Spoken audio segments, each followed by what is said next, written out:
오늘 이 시간에는 여러분이 너무나도 잘 아시는 그 갈멜산에서 엘리야가 바알 선지자 450명과 아세라 선지자 400명과 대결하는, 즉 1대 850의 그런 어떤 허무맹랑한 있을 수 없는 그 대결에 대한 이야기를 다루고 있는 본문입니다.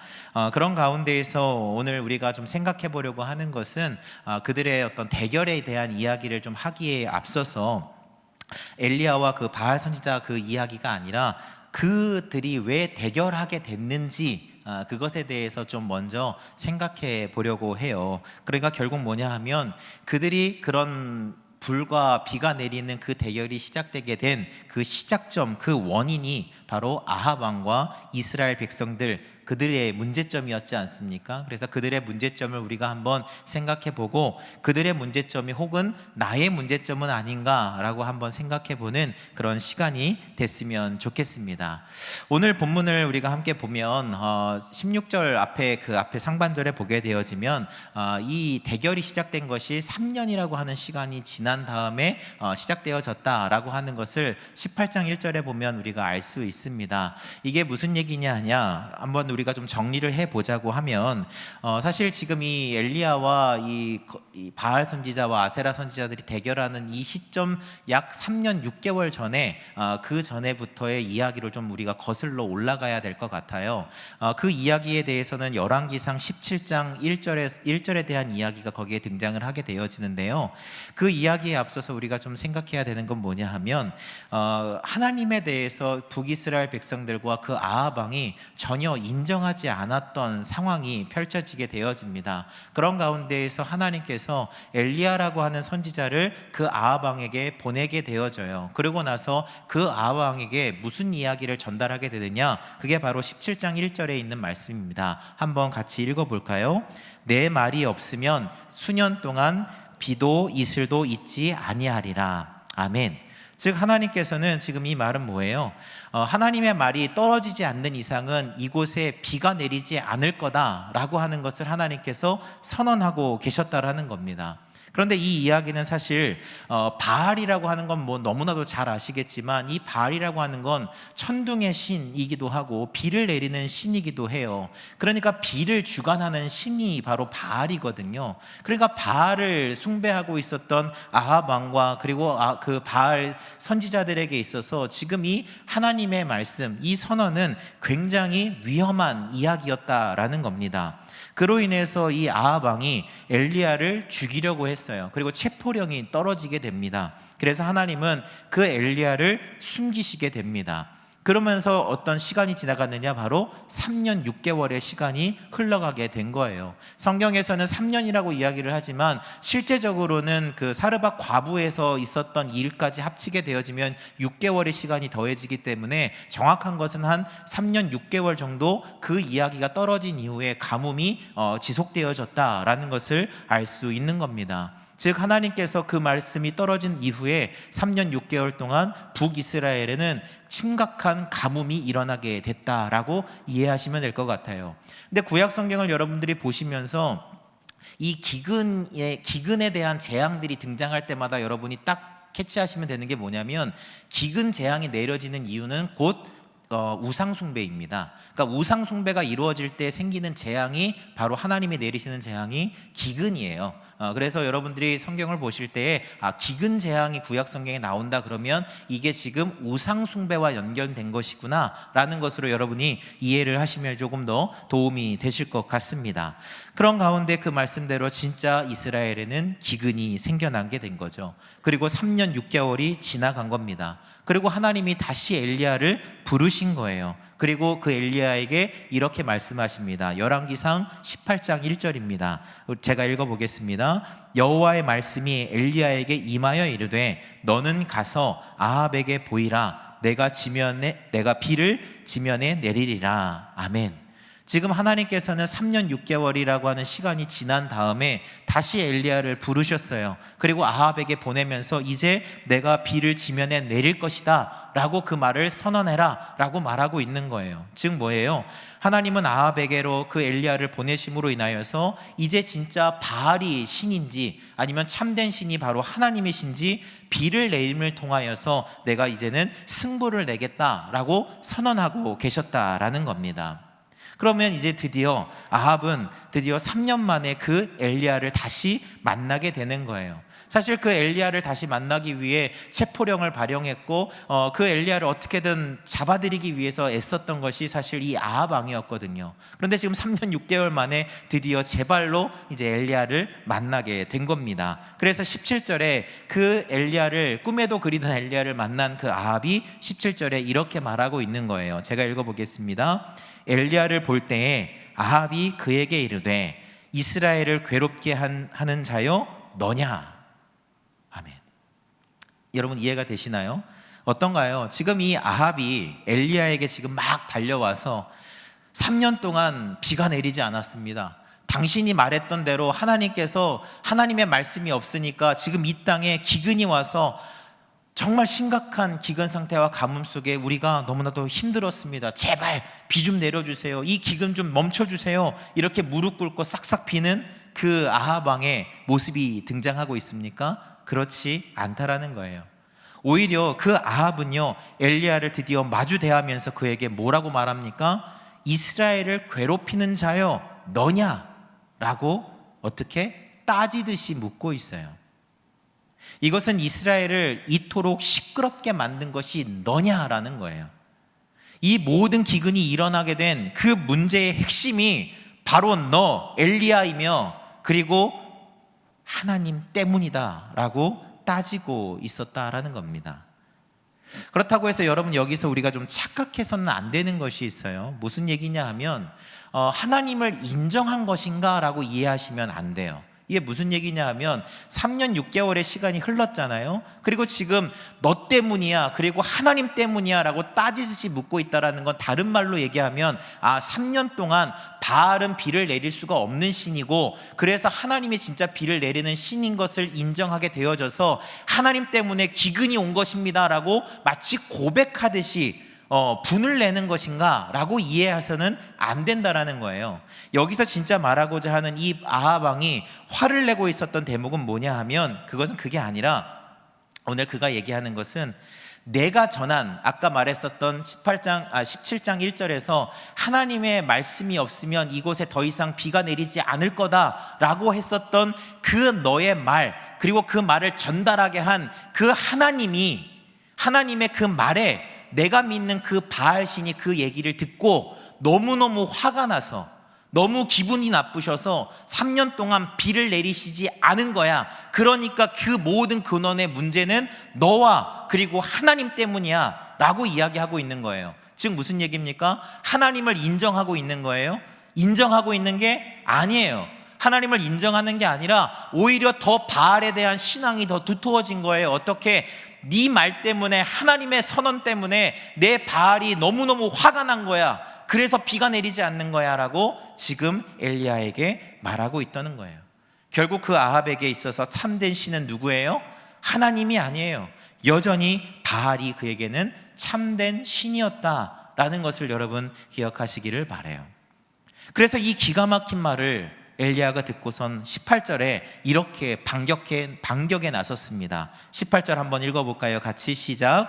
그가 대답하되 내가 이스라엘을 괴롭게 한 것이 아니라 당신과 당신의 아버지의 집이 괴롭게 하였으니 이는 여호와의 명령을 버렸고 당신이 바알을 따랐음이라. 아멘.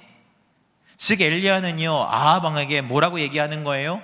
3년 동안 기근이 일어나서 온 나라가 괴롭고 시끄럽게 된 그 모든 원인은 오랫동안 뿌리 뽑히지 않았던 계속해서 이어져 온 바로 오므리 지방과 너의 그 우상 때문에 그 우상 숭배 때문에 벌어진 것이야. 그래서 하나님께서 비를 내리시지 않은 것인데 어디 감히 하나님의 탓을 하고 있느냐. 아직도 자신의 그 문제의 중심이라는 그 사실을 깨닫지 못하고 인정하지 못하고 있느냐. 이렇게 지금 아합 왕에게 격분하면서 엘리야가 말하고 있다라는 거예요. 아직도 깨닫지 못했느냐, 지금 어디 누구 탓을 하고 있느냐라고 말하고 있는 거예요. 사랑하는 여러분, 아합 왕은요 3년 6개월이라고 하는 그 기근의 시간을 지나오면서 그가 결국 내린 결론은 무엇이었습니까? 그 결론은 바로 너 때문이라는 거예요. 여러분, 이게 맞습니까? 아니요, 틀렸죠. 그의 입에서 나와야 될 말은 뭐였습니까?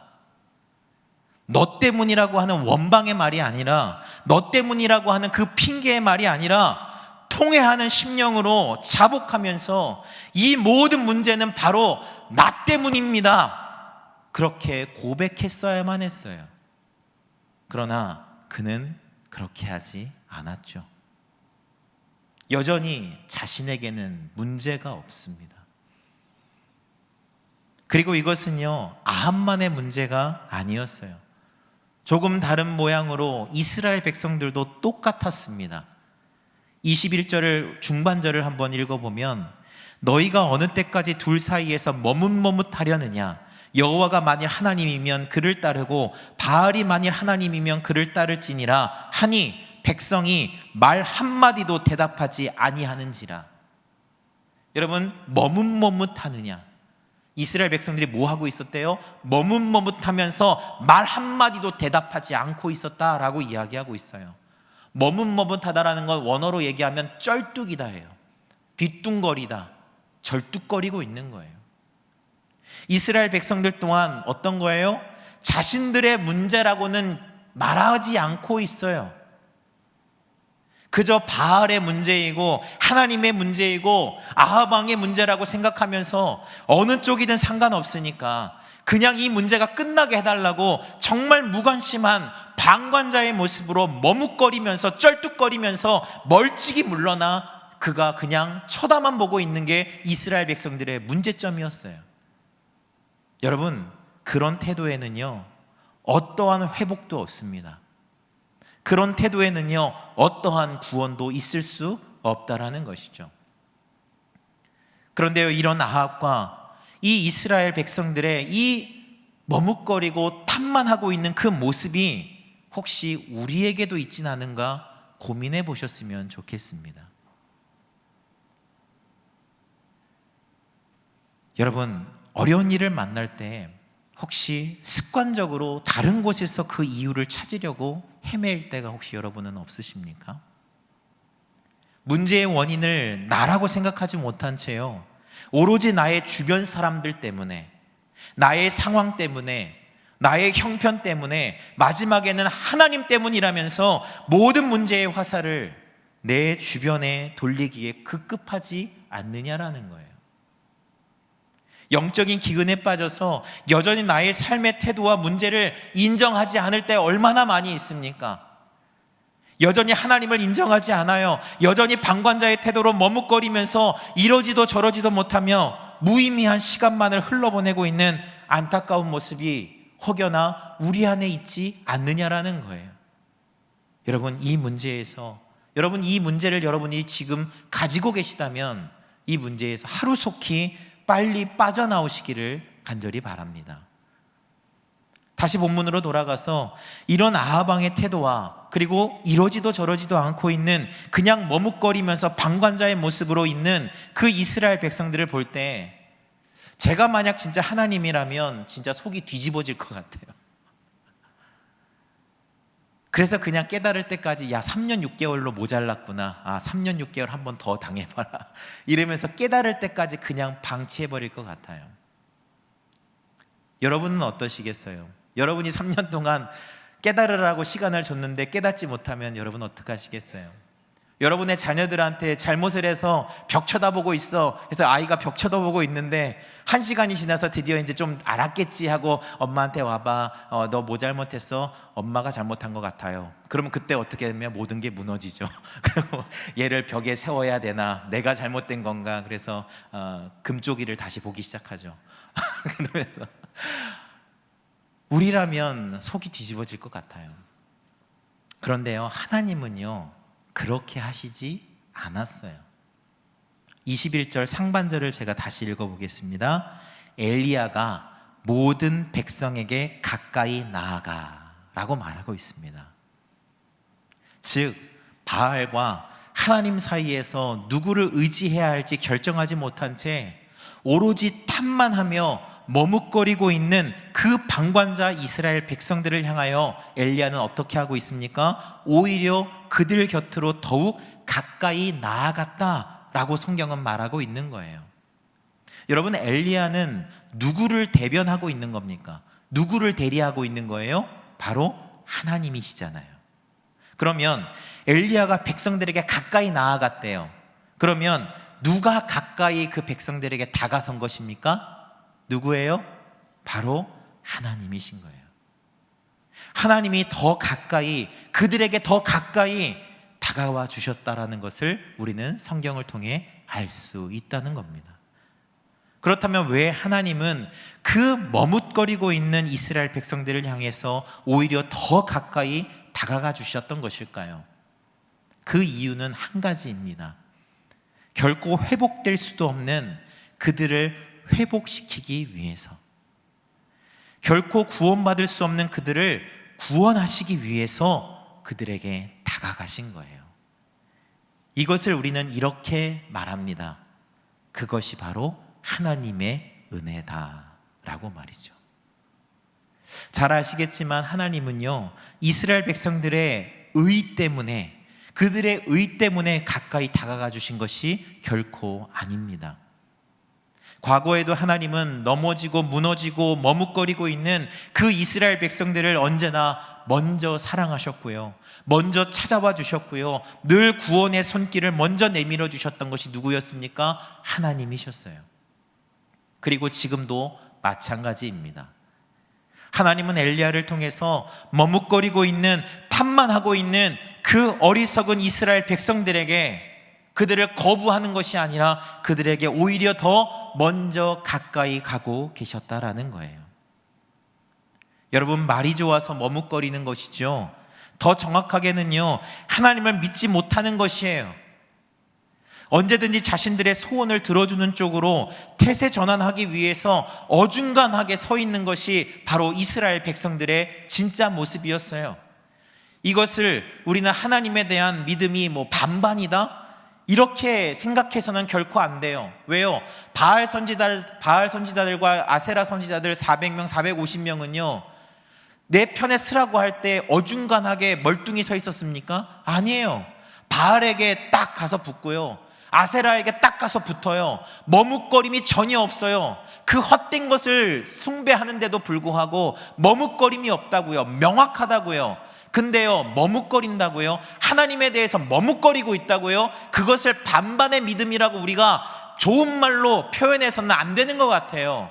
그것은 하나님을 신뢰하지 못하는 겁니다. 하나님에 대해서 신앙이 없는 거예요. 불신앙인 거예요. 머뭇거림이 어디 있습니까?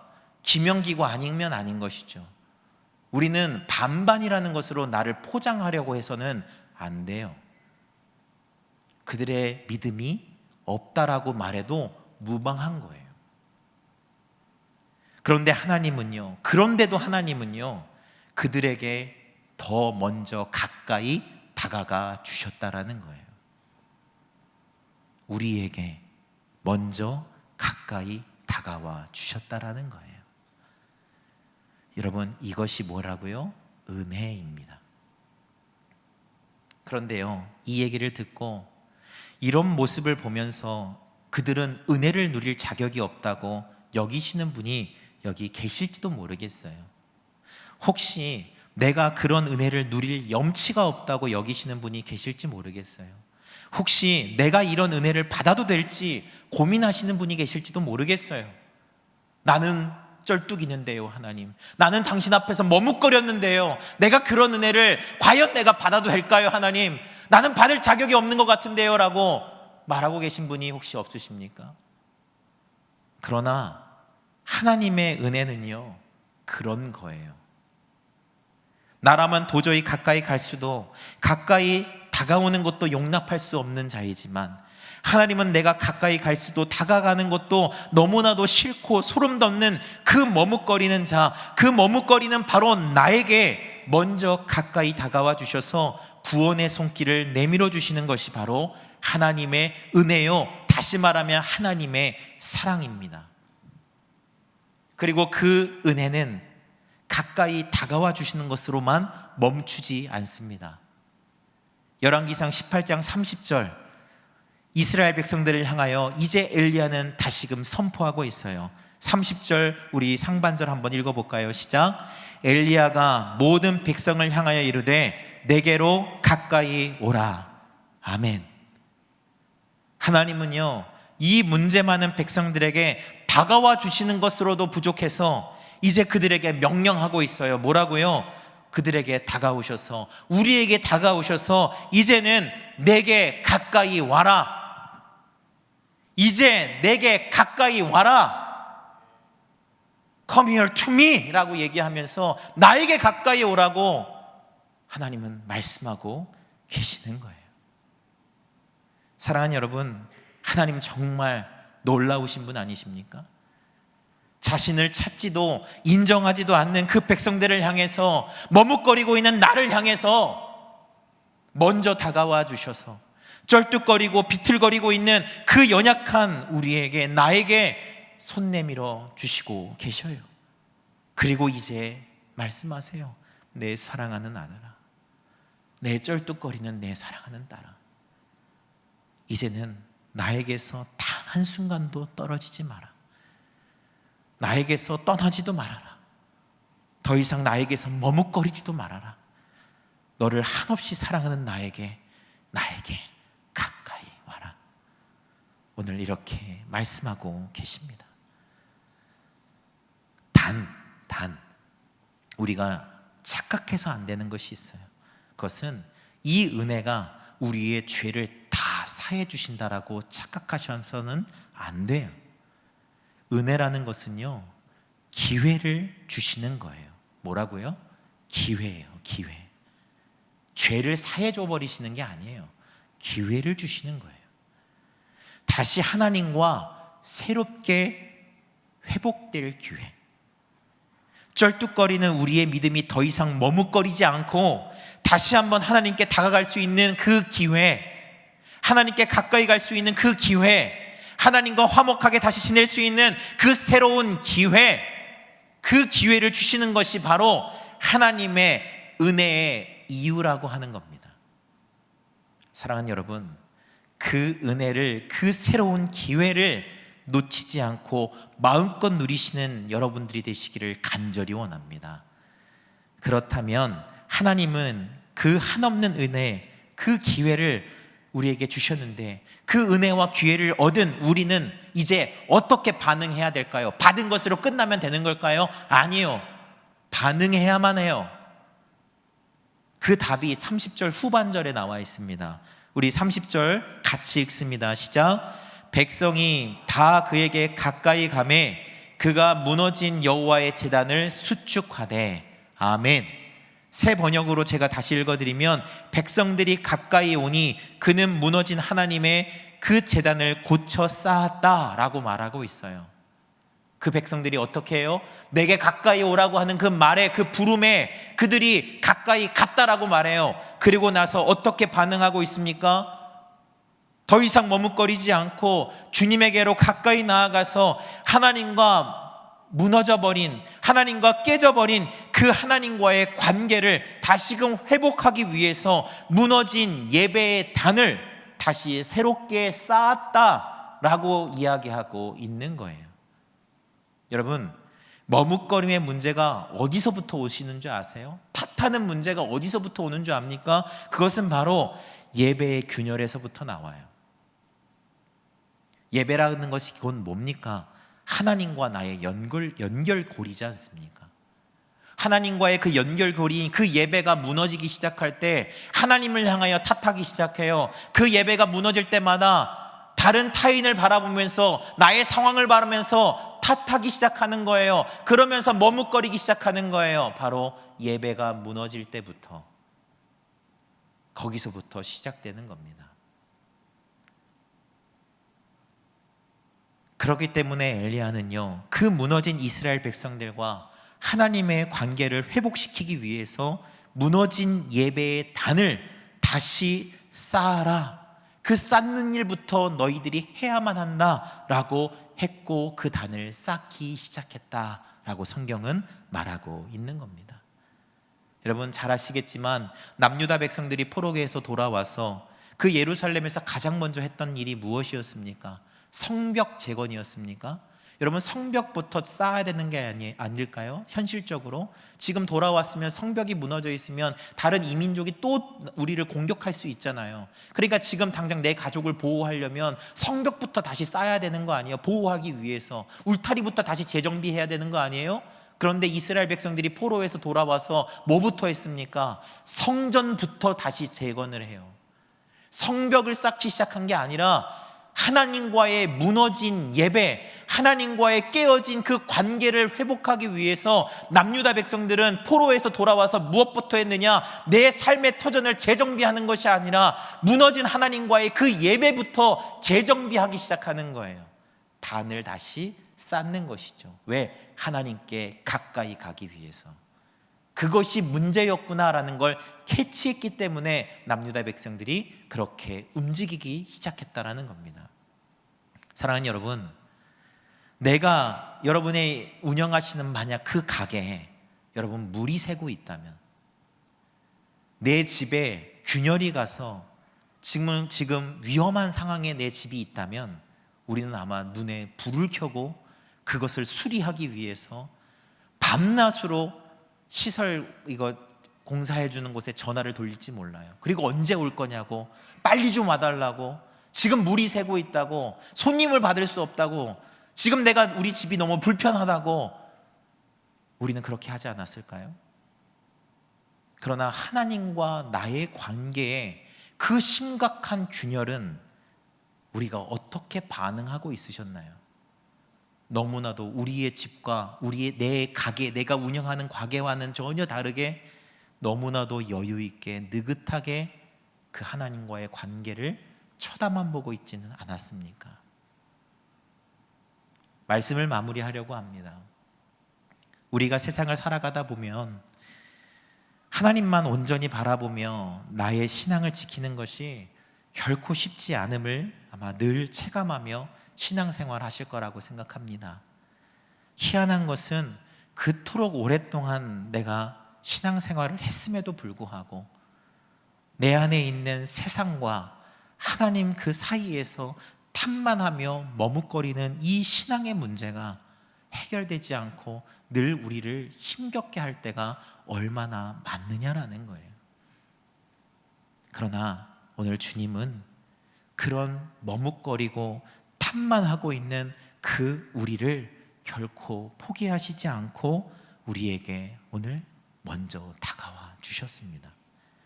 그리고 우리를 이제는 부르셔요. 그리고 새로운 회복의 기회를 우리에게 허락하신다라고 말씀하고 계셔요. 어떻게 해요? 무너진 단을 쌓아라. 무너진 나와의 관계를 회복하라. 나의 무너진 너희들의 예배를 회복하라. 무너진 너의 기도를 다시 회복하라 라고 오늘 말씀하고 있습니다. 여러분, 오늘입니다. 지금입니다. 균열이 간 나의 그 하나님과의 관계, 그 무너진 단을 다시 회복할 그 기회, 오늘 우리를 부르십니다. 이 기회를 놓치지 않으셨으면 좋겠어요. 주님께로 더 가까이 나아가 그 기회를 내 것으로 만드셨으면 좋겠습니다. 그러면 그곳에 무슨 일이 일어났습니까? 불이 임했습니다. 믿으십니까? 여러분, 그곳에 비구름이 몰려와 하나님 큰 비가 내리기 시작했습니다. 놀라운 일들이 우리의 회복 속에 일어나게 되는 겁니다. 우리 같이 기도합시다.